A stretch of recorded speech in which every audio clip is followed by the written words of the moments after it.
What's going on, everybody? In this video, I'll be breaking down the top waiver wire targets for week 1. All of these players have solid upside for this season and could easily break out, making it important to scoop them up before others in your league do.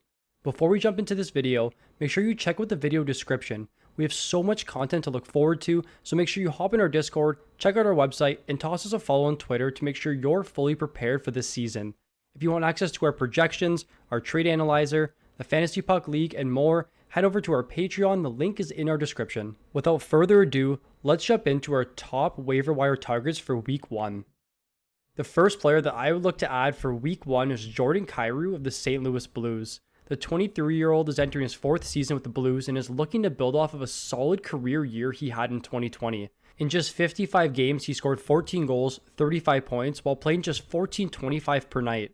All of his rates increased last season. His goals per 60 increased to 1.1 from 0.8, while his assists per 60 raised by 60% to 1.6 from just 1.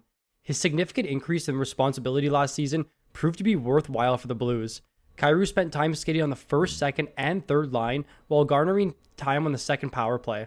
Looking forward to this season, he's currently projected to start the season on the second line with Braden Shen and Pavel Buchnevich, along with time on the second power play unit. Kyrou's 14 5-on-5 goals ranked him 19th in the league last season, while ranking in the top 50 for both scoring chances for and high danger scoring chances for. Kyrou is set to see more responsibility this season, and his new line mates should add a boost to his offensive production. I would look to add Kyrou this week as he can be an underrated 20-plus goal scorer and 50-plus point producer this season. Kyrou is owned by just 9% of teams on Yahoo and ESPN. Coming in as the next waiver wire pickup for week 1 is Max Comtois of the Anaheim Ducks. Similar to Kyrou, Comtois put up a sneaky good season for the Ducks last season. In his 3rd NHL season, he managed to score 16 goals and 33 points while leading the league's worst offensive team in scoring as a 22-year-old.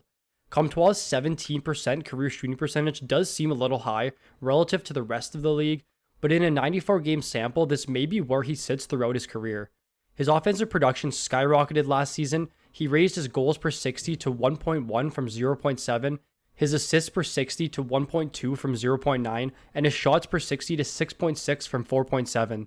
He's projected to skate on the top line with Zegras and Raquel. Comtois is set to play huge minutes this season as he's one of the few key offensive threats on this team. His 1.7 hits per game last season is great for a forward who just plays 15 minutes per night.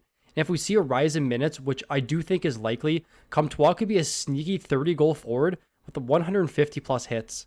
On Yahoo, Comtois is owned by just 27% of teams, and I expect this number to rise to match the 75% ownership on ESPN as the season progresses.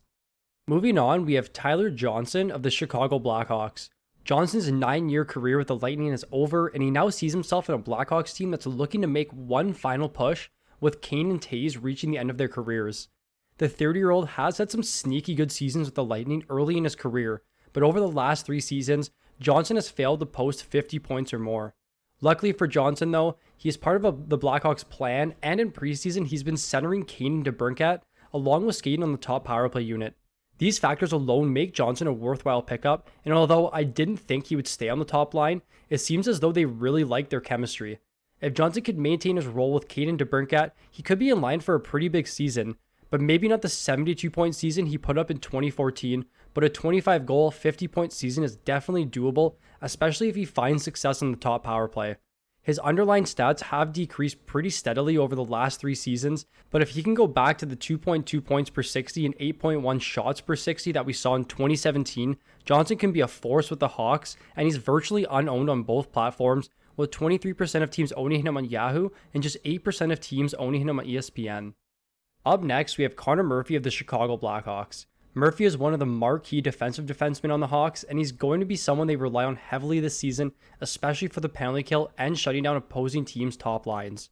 He's currently slotted to skate on the second pairing, and now with Jones on the team, his minutes might be retracted a bit, but it's important to note that last season he was second in defenseman minutes behind only Duncan Keith on the Blackhawks. Murphy's a peripheral machine, and last season he was complimented with the most responsibility of his career, where he played over 22 minutes per night. On top of scoring 15 points in 50 games, Murphy also added 78 shots, 123 blocks, and 102 hits. He was on pace to have a 128 shot, 201 blocks, and 167 hits, which is similar to a player like Darnell Nurse, who's taken in the first 5 rounds, and he has great peripherals.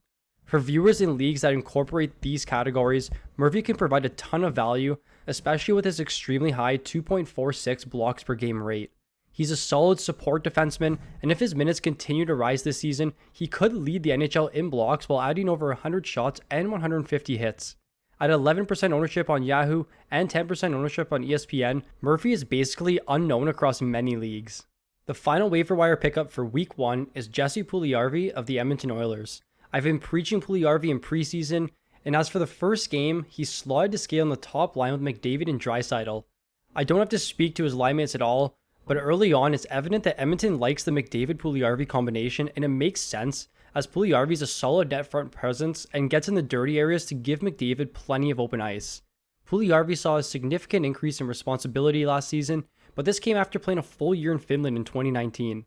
Last season he provided fantasy owners with some solid depth, scoring 15 goals, adding 150 shots and 101 hits while playing just 15 minutes per night. He increased his points per 60 by 80% to 1.8 from just 1 in 2018, and increased his shots per 60 by 40%, both of which are significant increases and are very notable looking into the season.